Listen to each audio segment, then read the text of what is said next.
So I'm sure you still all remember the Sony hack that took place last year. It's been called by many experts the hack of the century and was allegedly carried out by North Korea because of the film The Interview, which poked fun at that country. The hackers came in, wiped out half of the studio's global network. They released a treasure trove of private emails and documents that are actually still being leaked. Just as of just a couple of weeks ago, there were some new documents that were put on WikiLeaks. And it's been really embarrassing for Sony because the documents showed a lot of things they would have rather kept secret. Gender gaps in pay for men versus women, very little diversity when it comes to people there. There were racist emails, or at the very least racially insensitive emails directed towards the White House. One email talked about how they didn't want to put Denzel Washington in the role as a lead actor for one of their movies because he was black, and that was going to cost the studio money in certain markets. So it's been a real mess. There were also a lot of other stories happening behind the scenes, and today Fortune just posted up a detailed look at how Microsoft stepped in to help Sony when almost every other company said no. So you may remember around December the 17th, the hackers threatened a 9/11 style attack on any theater that was going to show this movie. And because a lot of these people who run these companies have no balls, all the major theater chains pulled out. They said they weren't going to show it. And so it was originally supposed to be shown on like 3,500 theater screens across the country. And after the major chains pulled it, Sony scrapped it. And they said, we're not going to launch it in theaters, even though there were still 150 independent theaters who were begging Sony to be able to show it. So Sony at this point became desperate. They tried to salvage as much of the investment as possible. The movie cost somewhere in the neighborhood of $44 million to make, and they also had a $32 million marketing budget to go forward with. So they started reaching out to video-on-demand services like Google, like Microsoft, but there were no immediate takers. And Sony, over the next 48 hours, took a beating in the press. Even President Obama gave a press conference where he claimed Sony made a mistake by pulling the movie. So after those rough couple of days, Sony again started trying to vigorously reach out to other studios that would possibly show the movie through video on demand. So they contacted Microsoft's executive vice president and general counsel, Brad Smith, who was vacationing at the time in Vietnam. And they said Sony initially wanted to release the movie for $17 for a 24-hour rental. And a lot of people were skeptical about that, so they eventually cut the price down to normal rental rates, which is $5.99. So they were wanting to charge originally basically the price of a theater ticket, even though you weren't going to the theater.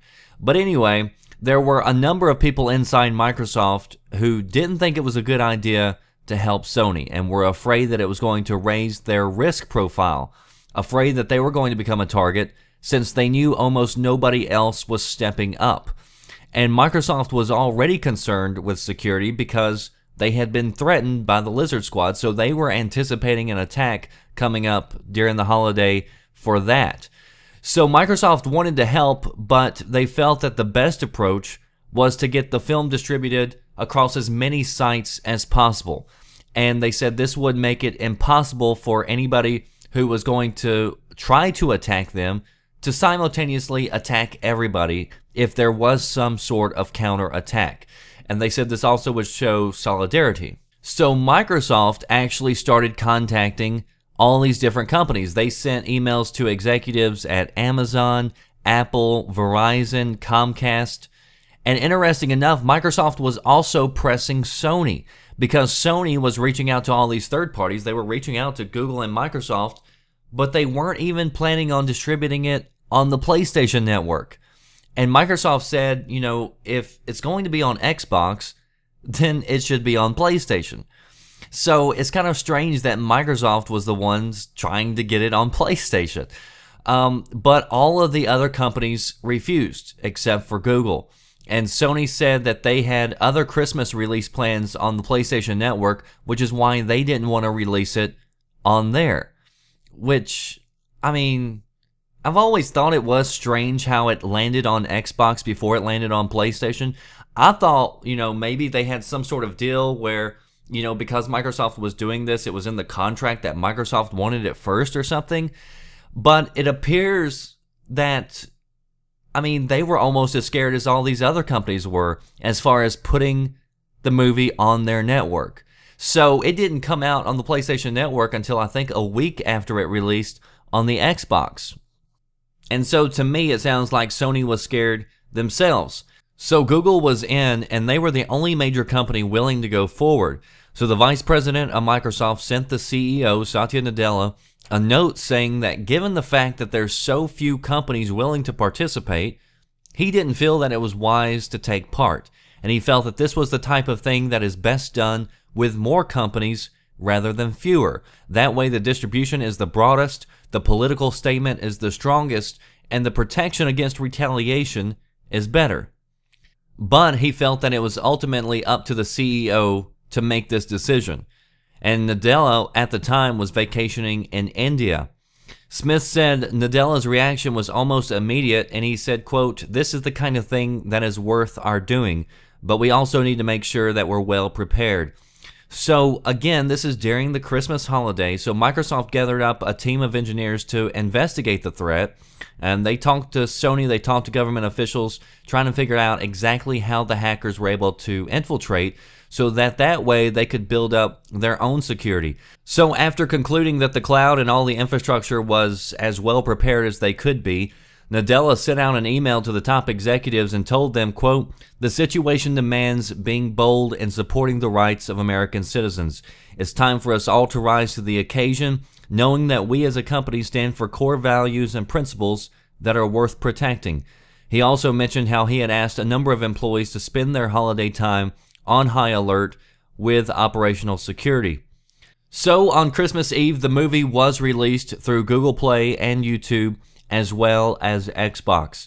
And after it released with no problems for a few days, other sites finally started to join in, as well as a few theaters. And eventually, Sony even released it on the PlayStation Network. The movie ended up bringing in more than $40 million through video on demand, making it the biggest digital seller ever. So, an interesting look at the decision-making behind the scenes of how things went down. And, you would think that on the outset, Microsoft would be glad that, they were one of the few showing it because it would mean more revenue for them. But it was actually Microsoft who was urging other companies to jump on board and actually even pushing Sony to publish it on the PlayStation Network. And ultimately, it was only Google and Microsoft who were willing to take the full-on risk when others were too fearful to do so. So, if you want to read more about it, links down in the description box. That does it for me, The Red Dragon. I'll see you next time. Thanks for watching. Are you listening? Damn.